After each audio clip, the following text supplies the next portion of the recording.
Welcome back to another episode of Football Unfiltered with me, Callum, and Liam, my football wingman again. So, Liam, how's your week been? All good?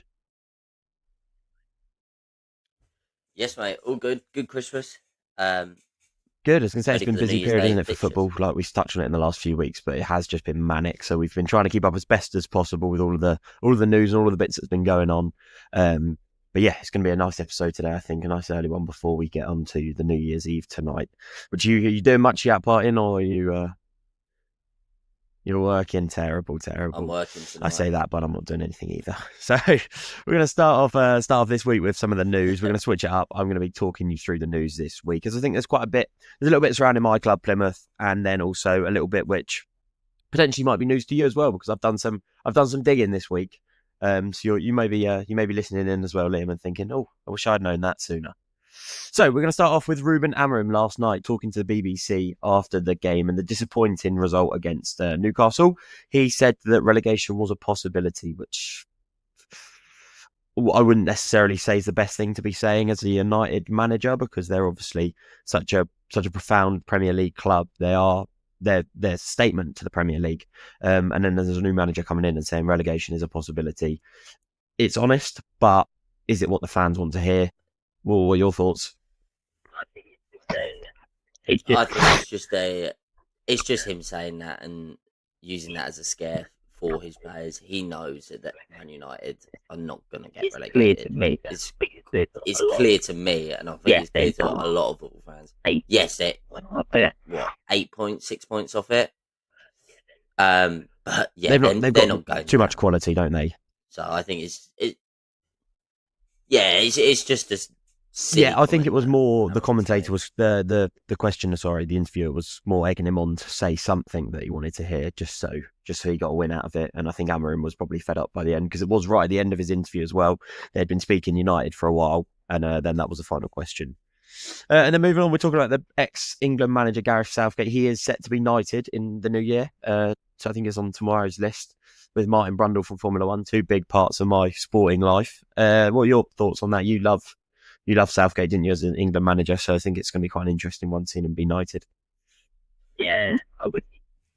Yeah, I wish he Uh, obviously stayed on. but That's just my fully views on deserved it. what he's Fully done for. deserved what he's done for since taking over that England side after that Iceland defeat to now. It's Mm-hmm. amazing to Yeah, see what he did. fully. Really, um, yeah, he had a great set of footballers in that tenure.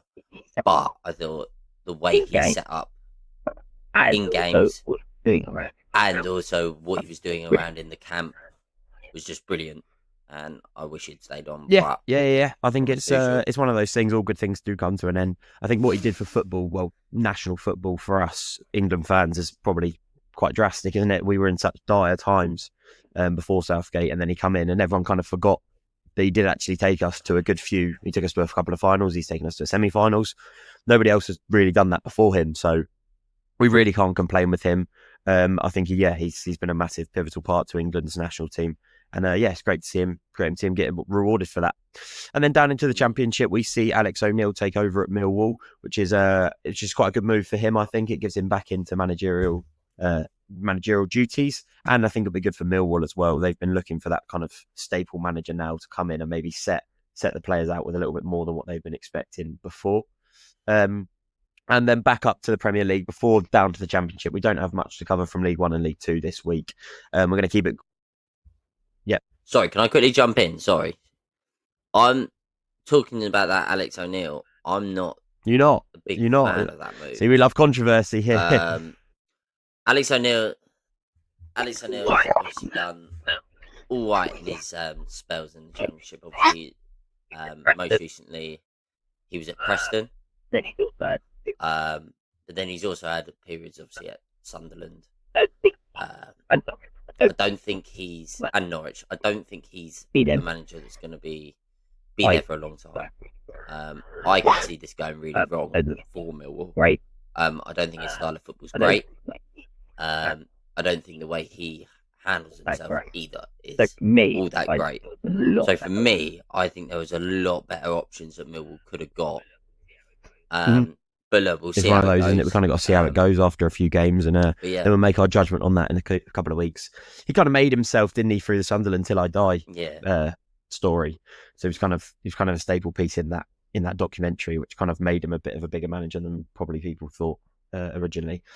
And then moving back up to the Premier League, before we touch on one close and personal to me, is João Pedro somehow avoiding that red card against Brentford.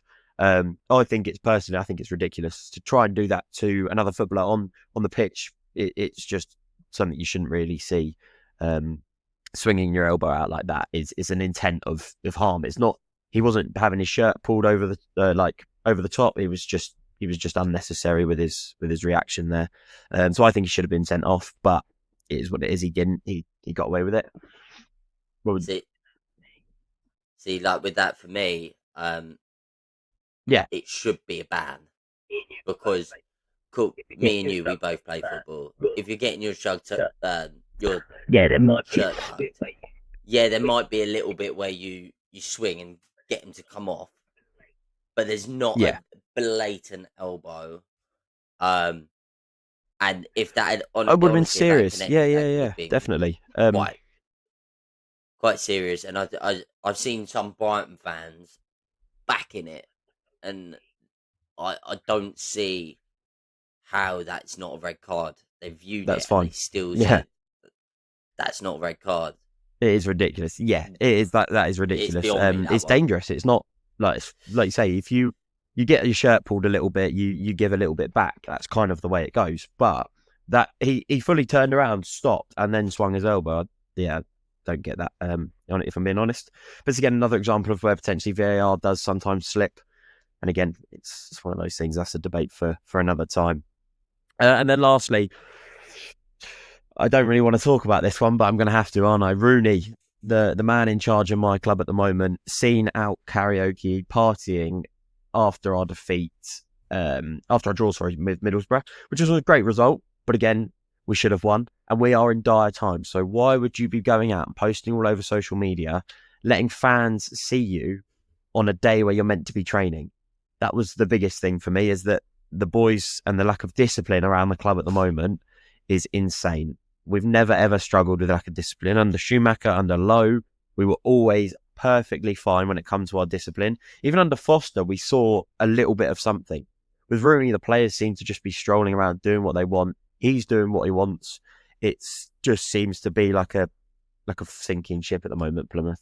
And he's changed drastically in the next month, because we will be relegated by February, if not. Yeah, obviously parts of it has been cleared up about last night, about the incident. But last night, Rooney put an Instagram post saying, "I'm aware of the video circulating online. The video shows a man and a woman looking around my apartment. The couple kindly gave me a lift home and were in there at the same time as my son who was visiting. Footage is from last summer. It is annoying that at least one online newspaper has chosen to edit the footage to make it appear it is has a woman entered my own apartment." That's not true. That's stuff. Even if it's from last summer and it coming out, it's just not good for the state of where Plymouth are at the moment. And it just doesn't. And it just doesn't look good. But then again, Rooney could have his own personal life. Rooney could have his own personal life. It's obviously always going to be hacked, isn't it? It's Wayne Rooney, but no, it definitely doesn't. And it's a shame, because I was in attendance at the Oxford game 2 days ago, and it was terrible. We show spells for 2 minutes, 3 minutes that we can be a really good side, and then for the next 10, we look like a team that's never played football before. So it's a massive shame, and I do think at the moment we're going to be seeing League One very, very soon. And I hate to say that, but we are. Can I just quickly add 2 bits of news? Yeah, so I just want to add about Stoke City sacking Narcis Plash this week. With Ryan Shawcross has taken interim in charge at the moment. He got his first win against Sunderland at the weekend. was So always a that's a bit great start for him. I was always a bit sceptical of the Narcis Palach situation. Obviously, assistant manager at Norwich, his first proper managerial spell. And when he first came in, he got a few results out of that Stoke team, but then it just started to crumble. Yeah, it was definitely the right move. And, it was definitely the right move, but there's a lot of pressure on Stoke now to get this managerial job correct. John Walters, the sporting director, he's really got to get control of it. But yeah, it'd be interesting to see. And also, I've got Carlos Corberán.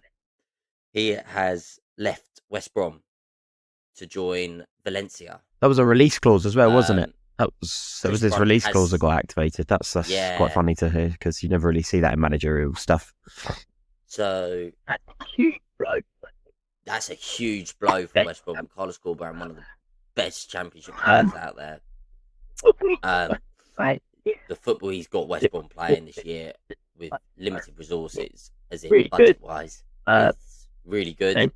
But it's such a shame for West Brom, and we'll see how they bounce back. They got Chris Brunt in charge for the time being, so all the old players. It's quite nice, isn't it? Seeing Ryan Shawcross, Chris Brunt managing. That's proper PL nostalgia. That's 2011, 2012. That's proper football right there, isn't it? That's gone the days of VAR and rolling around the ground. But again, another episode we'll talk about all of that sort of stuff. So we're going to move on to the results from our predictions for not last game week, but the last podcast that we released. Correct? We've had a game week in between, which has kind of thrown off the league tables a little bit here and there. But if you want to start off with the Premiership one. Yeah, so we apologise to start with that we've obviously missed the midweek one, but with Christmas, us travelling home to see family and whatnot, it just didn't work out to be able to do that. So there'll be a double upload this week with New Year's Day fixtures, which we'll talk about now, and then the following fixtures for the weekend. But yeah, we do apologise, and we'll add some of the results and fixtures that have been done in this episode. So we'll just go on to the first game of Boxing Day, which was in the Premier League, Newcastle versus Villa. A very convincing 3-0 win for Newcastle. And Isak amongst the goals again. And it was quite a dominant performance from Newcastle. But I just want to ask you the question. Obviously, Jhon Duran with the sending off. Do you think that? Do you think that changed the game and made the game go completely differently? I know Jhon Duran, he's only a striker. Yeah, 10 men's 10 men. Yeah. When Villa go down to 10 men. I thought you were actually going to ask me if I thought it was a red card. Now, I'll give you both answers. I don't think it's a red card, personally. I think he's unfortunately stepped, and I get he's maybe shown a little intent. But my question would be to anybody that doesn't think, which I assume you're going to think it's a red card, is where do you want him to step? Was my next question. And if there's anyone listening at home that doesn't think it's a red card, or that does, please do let us know, because I think that's quite a hot topic. He was visibly very frustrated getting sent off as well. But yeah, I think that kind of halted the game quite massively. It swung the pendulum Newcastle's way. 10 men, like I say, 10 men's 10 men. Whether it's a striker, a goalkeeper, defender, midfielder, it's still 10 men. You're still at a disadvantage. Having no striker on the pitch then doesn't allow you to create and use that freedom moving forward. Having a less defender on the pitch is vice versa. You're then going to come under more threat. So I think, going down to 10 in no matter what circumstances, it's not nice for any club, and it does swing the advantages to the opposition. And that's why I think Newcastle did benefit massively, because then they just threw some balls at Isak, and Isak is, in my opinion, probably at the moment the best number 9 in the Premier League. I'd say so. I wouldn't say there's a better number 9. That's an interesting one. I think he's sparked massively for me at a slow what do you think? What were your thoughts about that game? Did you think that there was good? What do you think it was meant to be a red? And then do you think that was kind of the turning point for Newcastle to switch the screw and give it to Villa? I 100% think it's not a red card. Not a red card. Sorry, not a red card. No, I don't see how that is a red card. Like, there's no, No, I don't think there's any intent behind it, and I just think there's so many decisions in the Premier League that don't get given, and then the shocking decisions get given, and it just blows my mind. I hate VAR. yeah, As it's Championship fans as well, so glad that it's not in there. It's for mm. sure going to be in there at You'll some have more point. worry It's just about that, gonna mate. Plymouth will be down by that be point. annoying. Yeah, but yeah, I thought the game, like in general, Villa was quite lackluster after that red card. And look, that's 5 away defeats on the trot for Villa. Um, what do you think about how can they turn that away It's form around? it's a I difficult know, one because you always look at away form and you're like, well, we can kind of counteract that with home form. But for a team like Villa, they want to be going and pushing for the Champions League spots. It's obviously where they saw themselves last season. Um, I- I'm not honestly too sure what they can change to make their away form better. Some games you're looking at them and they're really good, but they slip up. Other games you look at them, like the Newcastle game, they've got unlucky and they slip up. Other games they just don't turn up to be the Villa that we expect. They're just pretty inconsistent away from home, which is ultimately not what you want to see. I would never say they're terrible away from home. Like we look at the Newcastle game as probably one of their biggest away defeats of the season. But again, they got that red card, so it's all if buts and maybes. If Jhon Duran didn't get sent off, would they have come away with a point? Would they have come away with a win? And then that we would never have been talking about this anyway. Of their away form. So it is one of those where I'm not sure. They just need to find a little bit of consistency, really, when it comes to their away form. yeah. But then about Newcastle, what are your thoughts on them So at the moment? Or do you have another thing about Villa first? yeah, no. I just wanted to talk about. Obviously, now there's been the 2 Yeah. games both teams have played since. On the time of recording, we are recording New Yep. Year's Eve morning, so Tuesday morning. Newcastle obviously picked up a great win against United, a 2-0 win. And Last Villa night, wasn't it? got a Yeah. 2-2 draw Which at is home to Brighton. Yeah. So for Villa, it puts them some 6 points off Chelsea in 4th. With Chelsea slipping up last night to Ipswich, it's given Newcastle a massive chance. They're now only 3 points off Chelsea. Won their last 4, Newcastle. Yeah, they look like a real good side at the moment. They got a tough game next on Saturday against Spurs away, but with Spurs being so hit and miss, it's definitely a it's a game where winnable game, Newcastle will go and definitely. attack it. And yeah, and I just think Newcastle at the moment they look like they've got a set squad, as in the structure of their squad. They've got a good back line at the moment, good middle of the park, and their attacking players. Well, it speaks to It's kind of it's a Newcastle we saw from Like, 2022-23, isn't it? Really, that Champions League qualification squad. They've kind of gelled back together. They're picking up results everywhere they go. Yeah, I think they're really impressing me at the moment, especially their win as well last night. We didn't really touch on that. Was it last night or the night before? I can't remember. Yeah, Last night, wasn't it? The Newcastle versus United game, which was an excellent game to watch from a neutral's point of view. And it's just funny to see United heading down further and further down the Premier League table. But yeah, moving down the leagues now. On to Sheffield United. We had Burnley versus them for the Boxing Day games. It ended up 2-0 Burnley. What were your thoughts on this? It was kind of a bit of a shock, wasn't it?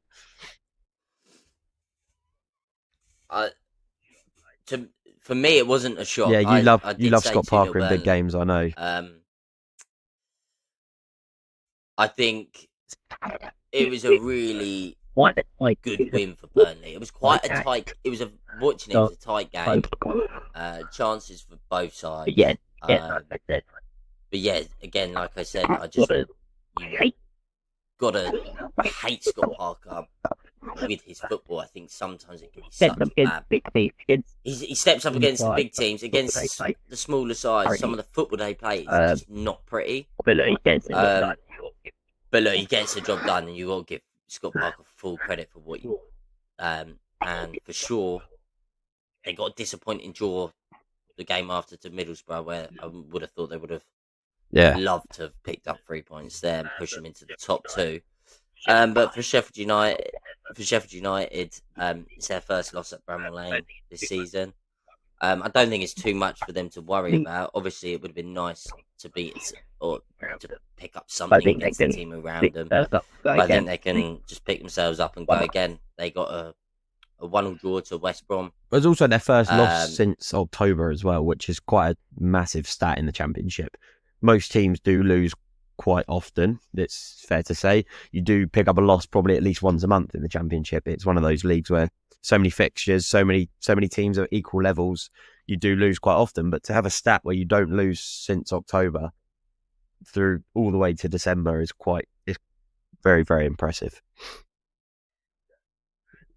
Yeah, look, and obviously they lost to Burnley, and then they got a draw to West Brom, which was always going to be tough considering obviously Carlos Corberan leaving Brunt's first game. But they now, what Sheffield United can't afford to do is go on a little bit of a drought now. They need to pick themselves up. Tough game tomorrow, which we will talk about in the moment's time. But they've got Sunderland away. And then I even look at the fixture next Saturday against Watford. They've got Watford away. So they're two really tough games, and they can't really afford to be dropping points because they've got Burnley right on their tails. And obviously they don't want to get too far away from the leagues. So, yeah, a really big period for Sheffield United. Let's see. Let's hope they do as well, because it would be quite nice to see them in the Prem and hopefully have a better season than what they did last time out. I just also want to touch on Josh Brown. Over the last few years, he's played more as number 8. Just playing as an actual centre mid, but this year he's playing a bit more advanced. He's playing just behind the striker, really. It's been really effective for him. He's hit 9 goals this season. I think he's been really, really impressive this year. Been at Burnley for some time now. Quality leader on the pitch. And I just think moving him up the field this year has been so effective for Burnley. And it's kind of a good move from Scott Parker, wasn't it? It was quite a good shout to try and move him up the pitch a little bit, because he always had that potential to nick a goal. Definitely. Even when they're in the Prem, he was pretty good. But yeah. And they got Fleming amongst the goals as well. So if Fleming can keep scoring and Brown will keep scoring, who knows where they'll go. But you're 2 from 2 here, aren't you, so far? Your predictions from last time out. I said a Newcastle win and a Sheffield United Burnley draw, so I've already lost. That's £3 down. Now on to the Wrexham versus Blackpool game. I'll let you talk us through the beginning of this one, and then we will move on to League 2. Yeah, look, 2-1 win for Wrexham. Great result. Again, a great result for Wrexham. But I do think there's actually some positives to take from Blackpool. For Blackpool, I think they played very well against a really strong side and had moments in that game where they maybe could have nicked a draw. I thought, they made Wrexham struggle in that game. But it's a great win for Wrexham. That's now their unbeaten run continues. They're closing that gap a bit more. Mullin was amongst the goals, and a Stephen Fletcher penalty. Stephen Fletcher scored, I think, 6 or 7 goals this year. So he's starting to get a little bit amongst the goals. I just think it's a great win. I agree. I think Hollywood FC are going to go up again. We have seen them. They've obviously had such a great time since Ryan Reynolds has taken over. And I think they will just continue to bounce up the leagues. I think Blackpool, one of those dogs at the moment, which are fallen from where they should be.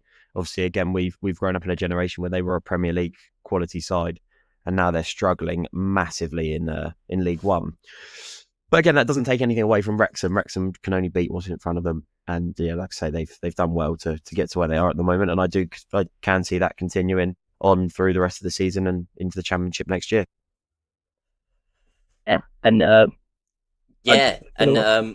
I'm just going to follow on from, obviously, because they've played games prior to this. Blackpool actually got a really good away win. So, look, their fixtures haven't been nice to them. Wrexham away, and then they had to go Birmingham away. And they got a really good 0-0 draw. So, no one's ever said that before. Well, yeah, it's so...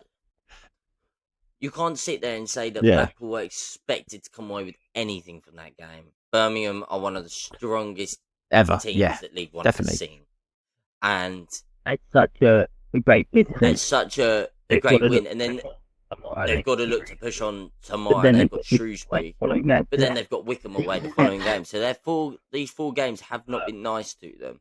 But they currently sit 15. I don't think there's going to be any worries at all about going anywhere near the relegation zone. I think they're going to sit. They'll finish the season where they are now, really 15th, 14th. No real worries at the moment for Blackpool, but some tough fixtures ahead. Whereas Wrexham got a good 2-1 win against Wigan. So again, they're continuing that form. That's been good for them. That's been good for them. And then they've also got Barnsley away, which is actually a really tough game for Wrexham. That could go Barnsley chasing to get into that playoff. But Barnsley aren't the team they're just going to go and push over. So really I'm looking forward to that one. I think it's going to be one definitely to keep your eye on. If you are a lower league fan and you're watching, definitely keep your eyes on that game. That's tomorrow, isn't it? Or is that this Saturday? That's tomorrow. Yes. Yeah. And then on to League Two, where we see an outstanding Walsall team just continue their fine form, haven't they? They've jumped to 12 points clear now at the top of the league, top of League Two. League Two is one that's going to probably take a little bit of talking today, isn't it? Because we've had Walsall versus Doncaster, such a big game on Boxing Day. Then a couple of decent games happen between Boxing Day and now, and then we see quite a lot of teams sat in and around automatic promotion and playoffs within a win or two. We'll maybe do a little bit of talking about that later on as well. But the Walsall versus Doncaster game, what were your thoughts? A dominant performance for Walsall. I thought this would be a little bit closer than it was. It's quite a lackluster performance from Doncaster, if you ask me. I watched quite a bit of the game I watched the highlights of this game as well. And one shot on target. It was just Walsall dominated so much. And it's just, to be honest, it's a great win that pushes them further and further up the table. They're now unbeaten. That's mad stat, isn't it? That's insane. Like you said, 12 points clear at the top. They got in their previous game after this, they won 2-0 against Newport. They don't look like anyone is going to catch them at all. They're just flying higher and higher at the table. They got if they win a tough game. If they win on the weekend, not weekend, tomorrow, it might confirm to me that they've probably clinched promotion or promote the title. Definitely the automatics, because I honestly think they're so strong this year. And hats off to them. They've been quality, but they got Notts County away tomorrow. Notts County picking up some form, sitting third at the moment. But like you said, which we'll touch on a bit later, it's insane, isn't it? At the moment, it's ridiculous how close they actually are. You can't actually call. No, really, that's the good thing about the lower leagues as well, is that you do just always get a cluster of teams either fighting relegation or fighting that for those playoff spots. But like you said Doncaster only registered 1 shot on target. Does that say more about Walsall than it does Doncaster? Does it show that Walsall are just so much better than the rest at the moment, or do you think Doncaster were under par? It was always going to be a difficult game for Doncaster. They've been a little bit. They've been a little bit inconsistent with their form as of late. But they've got some quality players in there. I I said it last week. Luke Monument. I think he's a really good player at this level. But in the previous game, he's missed at Doncaster. At Tranmere, he missed quite a few chances. Like I stated in the previous pod. But after this game, they didn't really bounce back. They got a 1-1 draw to Colchester. And with the sending off to Jordan Gibson, their goal scorer in that game. So, look, they need to start picking up a little bit. They're obviously in fourth. It's so close around them. But they got Fleetwood. Fleetwood tomorrow. Obviously, they've got a new manager, so they can have a bit of something about them. And then they got Port Vale in and around them. So, yeah, I think it was more a really lackluster performance from Doncaster. I think they're given a better game, better account of yourself when you're sat in fourth. You're pushing for that automatic. And we may see at the end of the season, Walsall followed by Doncaster first and second, which would then you'd look back as a Walsall fan moving into next season. You'd be like, well, we made them look like small fry when it came to our game with them. But yeah, so now moving on to our new games that we're going to be talking about. So we'll just quickly highlight the games that we've picked. So we did Arsenal versus Brentford, being it's the only game on. We then have Sunderland versus Sheffield United, which you touched on earlier. We've got Cambridge versus Reading, which is quite a big game for both teams. So that's why we've chosen that one. And then Accrington versus Grimsby. We want to try and keep new teams fresh coming through the pods. So we don't want to just constantly talk about the top big teams in the league. So we've done Accrington versus Grimsby, which is going to be quite a fun one to talk through, isn't it? So we'll start off with the Premier League. We'll start with Arsenal versus Brentford. Brentford coming off their 0-0 draw in their last game, and then with no goalkeeper now. What are your thoughts? Yeah, look, there's obviously a massive blow for Brentford. Is it confirmed if he is it's not fully game, confirmed that he's missing tomorrow's game, but it's a high chance he will. There's a much higher chance that he will miss it than he'll play. My fantasy football currently says 75%. But we'll wait to see how that changes. Just because he's my goalie, and I saw Arsenal away, and I was like, no, you've got to come out my team. But that's something I'll share at the end. We've got to let the viewers know if there is anybody that is interested in fantasy football. I will be keeping you up to date every week with my team. But yeah, back to Brentford versus Arsenal. Obviously, a disappointing 0-0 draw with Brighton. However, that was a kind of expected, wasn't it? I always pictured a draw coming out of that game. But yeah, then no Flecken, which is a massive loss if he is out and confirmed. We're just waiting to hear for an update. But then you look at Brentford in the league now, like they are just sat in a comfortable mid-table position. They're not going to go down. They're not going to win any medals. So they're just sat perfectly flatlining in 12th place at the moment, given I know that's not exactly the midpoint of the Prem. But they're on currently 32 goals against, just sat in 12th, happy, doing what they do. They do it every single season. And they ride through, don't they, really, Brentford? I think Brentford have been really good this year for me. As much as I despise Brentford as a football club, I think you always hate what's bigger than you, I suppose.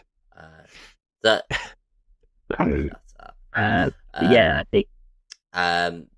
think only losing one game. Only losing one game at the GTEC this year. They've made their home ground a fortress. Really, they've made it a tough place to go. They've got some quality players, haven't they? And Buemo being one of them stand out for me. Quality player. In previous seasons, they've given Arsenal a tough game at the GTEC. Definitely. Their first ever game back in Premier League life was against Arsenal. Everybody remembers that game when they beat them there. Yeah, so that was always a great game to watch. And then on to Arsenal. They obviously had their 1-0 win against Ipswich, but we've seen Ipswich a no walkover. They've beaten Chelsea last night, much to your delight, I'm assuming. But they're not going to be dropping any points here. Do you think? I think they're going to walk over 3. Well, first of all, I thought it was a really disappointing display from Arsenal against Ipswich. I thought it was really sloppy. How much do you think they're going to miss Saka? Massively, if I'm being honest. I think everyone's saying that it may not be as long as they thought, which is obviously good. You never want a player to be injured, but I think they are for the few games that he's going to be out. They're gonna miss him quite big. Biggest top assister in the league, unless Salah has overtaken that since, because he's obviously been out and Salah got a couple of assists in his last game. But yeah, I think he's been a pivotal part of that Arsenal setup for the last 2-3 seasons now. And I think this is going to be no less when now he's out. I think they are going to be struggling moving forward with him. I just don't think that the wingers they have available cut it in comparison to Saka, if you know what I mean. Obviously, Sterling is still out injured. I don't think Martinelli has the quality. I don't think Trossard in a wide area has the quality. Jesus, if you put him out on the right, does not have the quality. So I think they will struggle. They've got obviously a few young lads coming in that maybe might do a job for a game or two, but are they really going to match up to Saka? I don't think so. See, for me, obviously, when Arsenal without Odegaard for parts of this season, I thought Arsenal that was a moment where Arsenal really struggled to create. I think them losing Saka isn't as bad as losing Odegaard. I think Odegaard creates a lot more and is a bit more pivotal to this Arsenal side. Might sound weird, but that's just my opinion. I think Saka's obviously world class. I think he's brilliant, but I think they've got players there that can replace him. Whereas in Odegaard's position, they didn't have much. Who do you think is going to replace? Who do you think is going to be able to replace him? I think it's an interesting one. I just don't. Well, I disagree with what you say about Trossard in the wide areas, because I think what they'll do is move Martinelli. But then technically Martinelli's replacing him. I definitely don't think Martinelli's got the quality. No, Martinelli's not been great this year, but they've got a couple of young lads, like you said, coming through. But Arsenal have quality in and around the whole pitch, and I don't think missing Saka is going to be like having Martinelli on the right instead of Saka is not a major thing. Rather than Odegaard being out, and who's filling that. That's fair enough. Kind of. So I sit there and I think, Saka being out is a massive, massive blow for Arsenal. But as you said, I don't think the injury is as worse as what they thought. I think he's had surgery. So we'll just wait and see on that. But a win here could take Arsenal 6 points behind Liverpool. So they need to start making some ground at some point. But Liverpool, they're insane, aren't they? Obviously they've had. I just wanted to ask you this question. Jesus over the last couple of games has really started to score a few goals. Obviously that hat-trick in the League Cup, and then 2 goals against Palace in the league the following game. Do you think he could step up and be that striker for Arsenal, or do you think obviously they've got Havertz as well, but he's not a striker? Do you think Arsenal need to get a striker to be able to close that gap, or do you think it's just going to be too hard for Arsenal to get a striker in the January window? I think Jesus has shown a bit over the last 2 weeks, but I don't think he's going to be the striker that they need. I think he's going to be a 2-week wonder type thing. He's just going to fizzle out again and he'll go under the radar for the next 6 months. I think it will be too hard to get necessarily the striker they're looking for in January. I've heard a lot of talk about Isaac potentially, which you never know. It could all just be newspaper talk. But the issue you've got with that is Newcastle have got so much power in that situation. Yeah, definitely. Up Isaac's price massively. He'll be well over 100 mil. And is that actually worth doing for Arsenal? Is it worth going, do you know what? Let's try without buying a new striker. Let's I agree. Let's back Jesus till the end of the season and then regroup. Even if they don't win the league, as much as Arsenal want to win the league, and I think they need to win something this year. Obviously, they're still in that league. But is it worth spending 100 odd mil on a striker in January? No. And you still don't win the league? Then it's So I think for me, as much as I think they need a striker, I think they've just got to stick with Havertz and Jesus till the end of the season and just hope that, because obviously look, Jesus and Havertz, they have scored a few goals, but then they're not 20 I goal agree. season strikers. But yeah, it'll be interesting, definitely, what they do in I don't January. think it'll be a striker in January, Arsenal. unfortunately for them. Well, not the striker they're looking for, Arsenal fans, that may be. But yeah, that gap will close, like you say. But I think at the end of this when we spoke about our games, we're going to talk about our team of the seasons. Potentially, we'll talk about who we think's going to win each league as well. For me, my early shout, and I'm going to say it now, is going to be Liverpool, 100%. I don't think they're going to be beaten.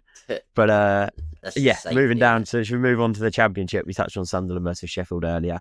I think it's only right that we talk about that game a little bit more because it's such a big one for both clubs, isn't it? Yeah, I'll touch on Sunderland to start with. It was a really disappointing result for Sunderland in their last game against Stoke. Obviously, with the new manager bounce and whatnot, but I still don't think at home to Sunderland losing their first game at home. Yep. No, sorry, they were away, weren't they? Was that at home? But yeah, sorry, I was just reading. Sunderland's home form is so key for them this year, and I think that's going to give them a little boost in this. They game. haven't lost the game. They haven't lost the game at the Stadium of Light yet. So it'll be interesting this game because Sheffield United will obviously are unbeaten in their last 5 away games.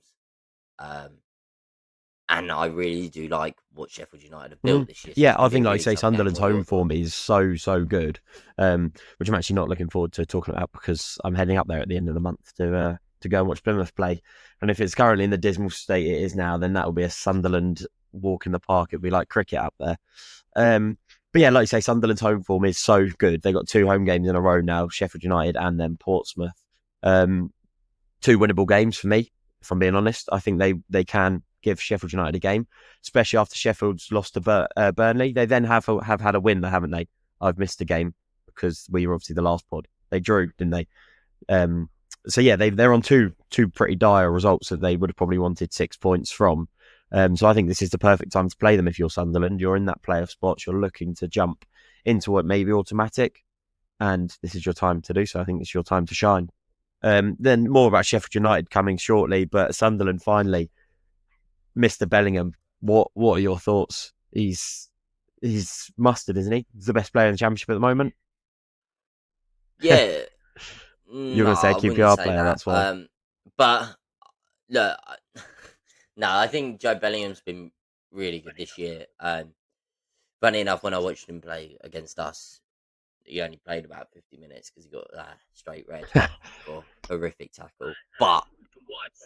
But from what I've seen of him this year, he's shown real quality, and I don't like this. I don't know because he's a Bellingham. People comparing him to his brother, right? Jude Bellingham, obviously, we know is a great player. I don't want to talk about him. Joe Bellingham is a completely different player. All of that expectation of him needs to go because this season 4 goals, 3 assists in the Sunderland side that are performing really well. It's not all just about the stats; it's in-game play. I just think he control the game really well. Can create he's created loads of chances for Sunderland this year, and I just think he's one of the standout players. Like I touched on last week for Sheffield United, I think Gustavo Hamer is a really influential player for Sheffield United. So there's two players in the same position, really, going to try to control this game, and it'll be an interesting one. I just want to touch on Sunderland a little bit more, though, with their injuries. They've got Dan Ballard out, Chris Rigg out, Romain Wandel out. And they've also got Brown out. So you look at that and you go, they're quite light. Their depth in their squad isn't great. And I just think Sheffield United this is a chance for them to bounce back from obviously their draw and their loss. Obviously the draw was, for me, I think you said it's probably seen as a disappointing draw. For me, I don't. West Brom, I think, have been really good this season with the manager, with the new man in charge. I thought a draw probably an alright result in the end to take away. They still sit it'd second, be definitely an interesting one. yeah, it'd be definitely an interesting one. Sunderland obviously want to close the gap as well between them. A win does that, yeah. doesn't it? A win does close Tough that game's gap cool, really. quite close, which is nice. Yeah. Then you've got 4 teams battling it out. If Sunderland do win, 4 teams battling it out within 3 or 4 points, which is nice. I also just want to touch on the Sheffield United front line. I think Sheffield United's front 4 is so good. You've got Brooks, Gustavo Hamer, Callum O'Hare, and Kiefer Moore. I think Kiefer Moore's been really good this year. He's on 6 goals this year. You've also got Tyrese Campbell in and around that, but unfortunately injury. Yep. He's out injured. I think he's still their top goal scorer, really isn't he, in the league this season? Yeah. Yeah, he's on 6 goals. And I think Tyrese Campbell's been one of them players that no one expected much of him to start the season. He suffered so badly with injuries when he was at Stoke. But when he was at Stoke playing, I thought he was a quality player. And he's starting to show that. It's just a shame that he's got injured, and I'm hoping he'll be back soon, championship that he can come back and get back firing goals and stay injury free, because I think he's a brilliant player. And having him and Kiefer Moore as your 2 sets, yeah, you're going to score goals. That's just brilliant for the championship. Yeah, with that back line, with that 3 behind him of Callum O'Hare, Gustavo Hamer, and Brooks, you're going to get chances created for you. I think, and they're 2 really good clinical finishers. So I think this will be a really tough game for Sunderland to try. I think it'll be a good game to watch, though, won't it? That's the 8 o'clock one as well. So that'll be on TV, which is nice. Yeah. Moving down into League One. Yeah. We've chosen Reading and Cambridge. What are your thoughts on that? That's quite a big 6-pointer for both teams, isn't it? Reading sit just in the playoffs. Cambridge sit just above the relegation. I think it was a relegation. Yeah, they are. Yeah. I just want to touch on Cambridge a little bit, to be honest, first. I went on, again, I don't want to keep bringing in QPR. Because they're terrible. It's not about QPR pod. No, but I went and watched them at the start of the season. Obviously, we got them in the Carabao Cup. We beat them 2-1. But they were really struggling at that time, and they started off the season so shocking. And I'm really surprised they couldn't hold Gary Monk. But then Gary Monk started to turn it around. And he's picked up a few points here and there. And they currently sit on 17 points, 3 points adrift of Crawley. The last 4 games haven't been obviously great. 3 losses and a draw. But I think there's some quality play. They've actually got some good players in that Cambridge squad, which I'll touch on shortly. I think Cambridge are a really good club, and I'd like to see them stay in this league, but they've really got to start picking up. They need some goals as well. They need some goals. Top goal scorers on 4 goals. It's never good when you're at the midpoint in the season. You've played 22 or so games, and your top goal scorer on 4. It doesn't say a lot, does it? Yeah, I know. It's really not great for admittedly, there is a couple of them on there, maybe even 3 players that are on 4, but still, you want somebody that's leading that front line. Like we touched on Sheffield United. They've got a couple of players, but they're all on at least 5 or 6 goals, and their goals are coming from everywhere. Cambridge's goals are coming from nowhere. So that's where they're struggling massively. Yeah. But yeah, then on to Reading. On to Reading, I think, again, losing Ruben Sellers to Hull. Obviously, that's a massive blow for them. But again, it's not really shown for them. They've picked up 2 wins in the last 2.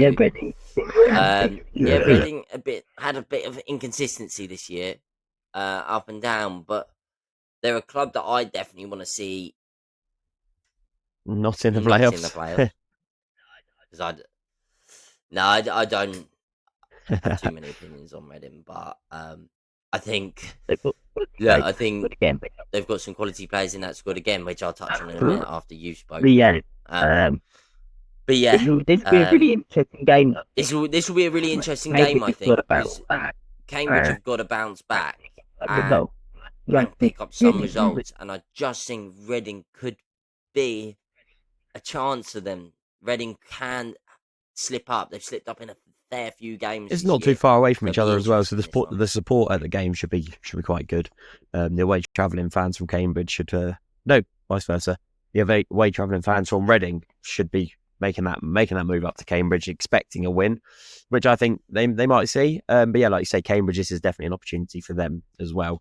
But a little bit more on Reading. They're sat currently just in the playoffs, like we said. Game in hand on the team in 5th and the team in 7th. A win in their game in hand. This is not the game in hand, unfortunately. But a win in that sees them jump into the playoffs with a little bit more safety, a little bit of a net below them. But then a loss can see them come completely out. So it's one of those where they have to take it with 2 hands, beat Cambridge, move on to their next result, and then when that game in hand comes, take that, because as we say, points on the board is better than a game in hand. But yeah, what you want to talk about some Reading players, don't you? So over to you, mate. Well, obviously, let's start with Lewis Wing. I think he's been incredible in the midfield. Standout as well, hasn't he? Performance-wise. Full Reading this year. Performance rating for the whole of League One, he's second. He's a pivotal player for this Reading squad, and I think he can be someone that can take the squad into that playoffs as well. He had a good spell at Wickham when he was there. I think Lewis Wing is definitely a player that stand out for Reading. Sam Smith, and not the singer. He scored quite a few goals this season. As we talk about, I quite like goal scorers, so I've touched on it quite a lot today. But they have somebody that does find the net quite often. He is also playing, if I'm not wrong, he's playing against Cambridge, who are his old club. So that's going to be a big one for him. That's obviously, you want to always score against your old club. Whether he celebrates or not, if he does, is another story. But yeah, he's got goals in him. I've always seen him as a goal scorer. He's a very, very good player, very tidy on the ball as well. He's not just a traditional number 9. He's a good ball player too. And yeah, he would be my pick for this game to stand out. Any more from you? You all good? No more players? You were no Reading Cambridge wise. Yeah, I thought you had a player in mind. For Cambridge, no. So for Cambridge, like obviously you mentioned about their only 4 goals this season. One player on 4 goals even, which is Shane Lavery even. But they've also got some standout players that I think, attacking wise, are really good. They've got Elias Kachunga, well known in and around the Championship in League One. You dare? I was just going to say, you dare say Sully Kai just because he's from your neck of the woods. He's from QPR, isn't he? What do you mean? Well, no, I'm going to touch on a player on loan. I know it's coming. Just a second. You got Corey Smith as well. Brilliant centre midfielder. Again, he's had a long spell in the Championship, but I don't think obviously he's at the back end of his career, but I don't think that squad is capable of staying up. It'll be interesting to see if they make any loan additions or add to their squad. Taylor Richards, go on. But like I said, I don't want to touch on it too much but there is Taylor Richards has struggled over the last 2.5 years since really he came to QPR. Mentally, he unfortunately, sadly, lost his best mate, which led to him having a year pretty much out of football. QPR, as fans, we had no news what was going on with him. He was just never in and around the squad. He's gone out on loan. He's only played 3 games, which is so annoying because I think there's a player there. He's getting his attitude right. and he came on against Leyton Orient in their previous games. I just hope that they can spark a bit of form out of him. But yeah, he's not like a standout player. He's going to be this. He's going to be that. Yeah. Oh, he's their best player. But he's a player that if they can get him playing consistently, week in, week out, they will get results out of him. He's proven at this level when he was on loan at Doncaster, he can do it. It's just getting him back in that headspace of focusing fully. It's always a shame though when you hear stories like that because you never really know how it's going to turn a player.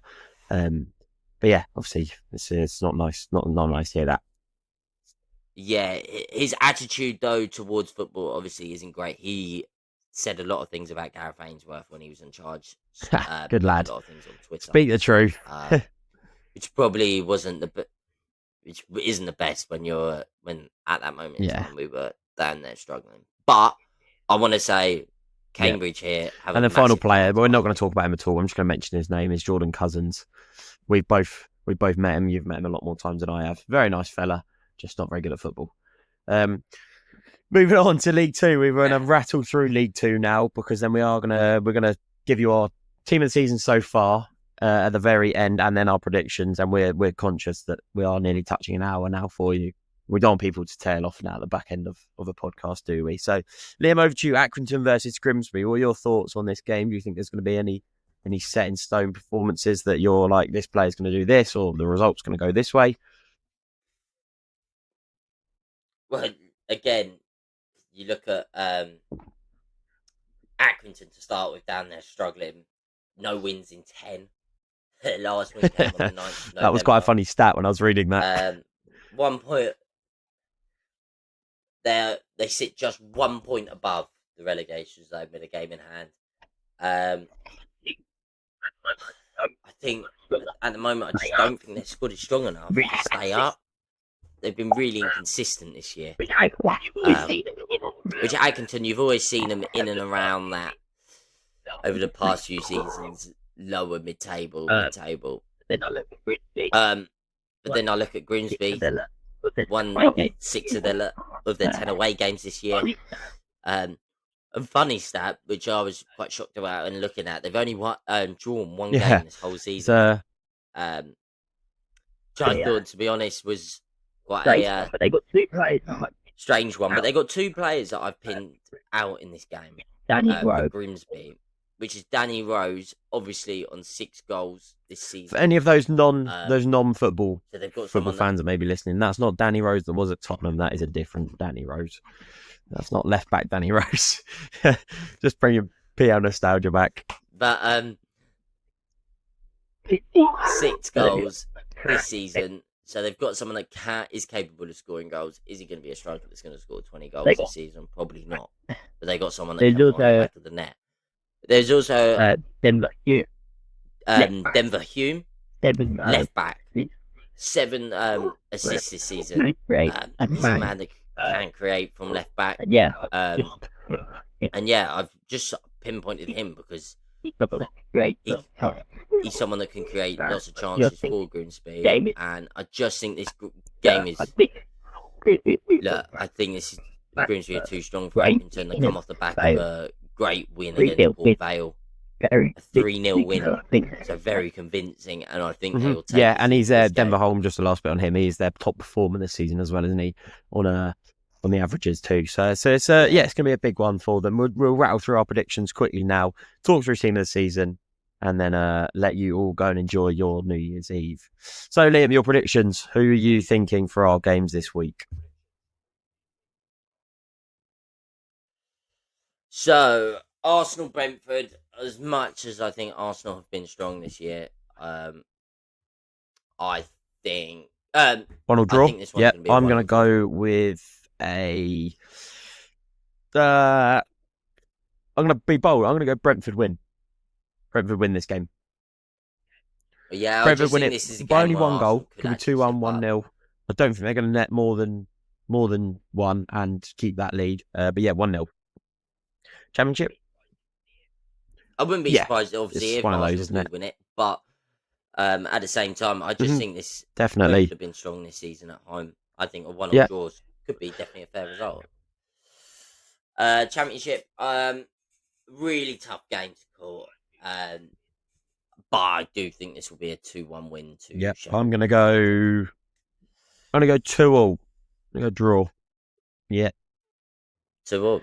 Down into League One. Okay. We'll go to League One. I'm gonna go bold because I've said it. Yeah, it's because you have to stick to it. If you had said a Reading win now, I'd have ended it here.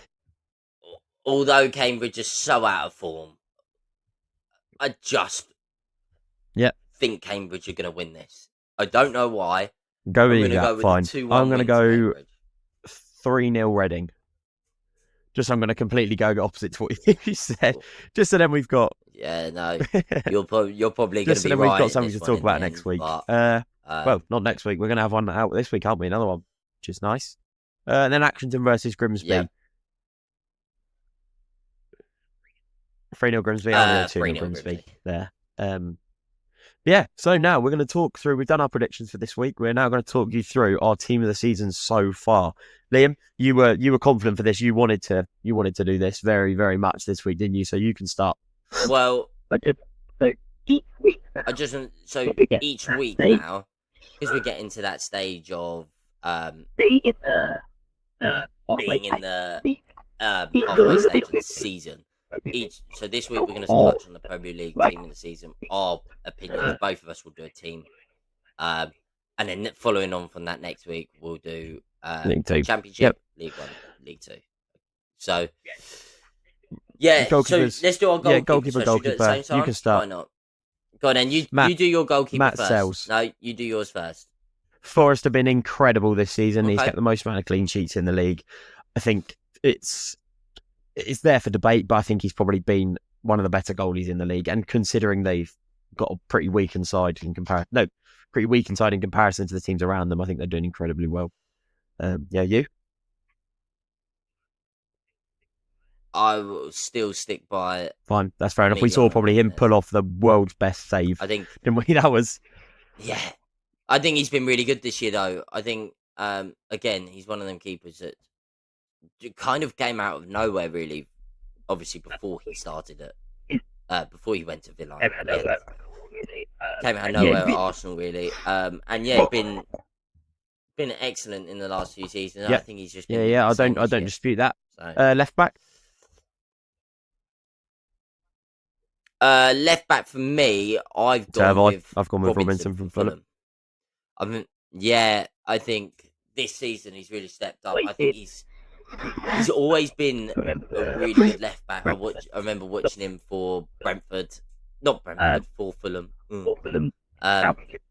For Fulham in the Championship as well, and he's always been consistent at left back. This year he's really stepped it up, and I think definitely for me there wasn't many. I was actually struggling with my centre halves, but I've gone left centre back, Van Dijk. Who's yours? So I've actually gone a bit bold with this one. I've gone Konate. Well, you've ruined my next one, but yeah, Karen. Who? Because I think Konate is... I think, obviously, Van Dijk has been really good this year. Konate was so good last year, I thought. But he stepped up another gear this year.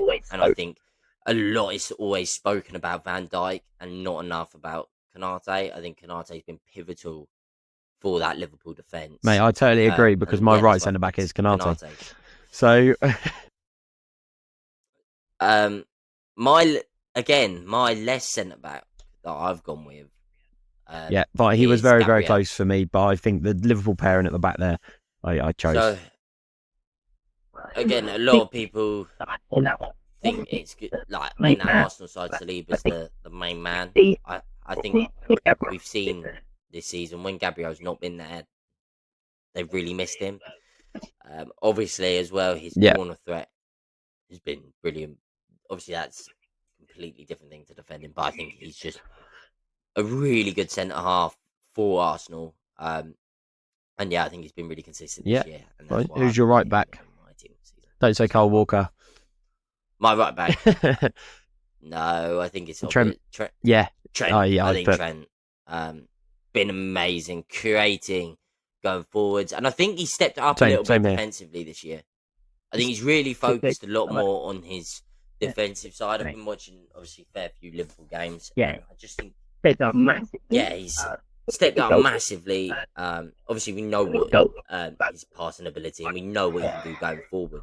But I've seen a vast improvement of what he's done going defending wise. Same So here. that's why I put him. I want to put a rogue one out there, but Pedro Porro I think is having a decent season as well. Spurs defensively have been terrible, losing both centre backs and left back, even goalkeeper. I think he's been very good. He's been pretty consistent for them, but he wasn't close to Trent. Don't get me wrong. Trent was always going to be my right back, but I think he's gone under the radar a little bit. So we both agreed to do a 4-3-3. Did you do a CDM and 2 centre mids? Did you do a cam? Or did you? So I've kind of done it a little bit different. I've done 2 centre mids, but one of them is Yeah, fine. I've done them. Yeah, I've done the same. Okay, so who's your first centre mid?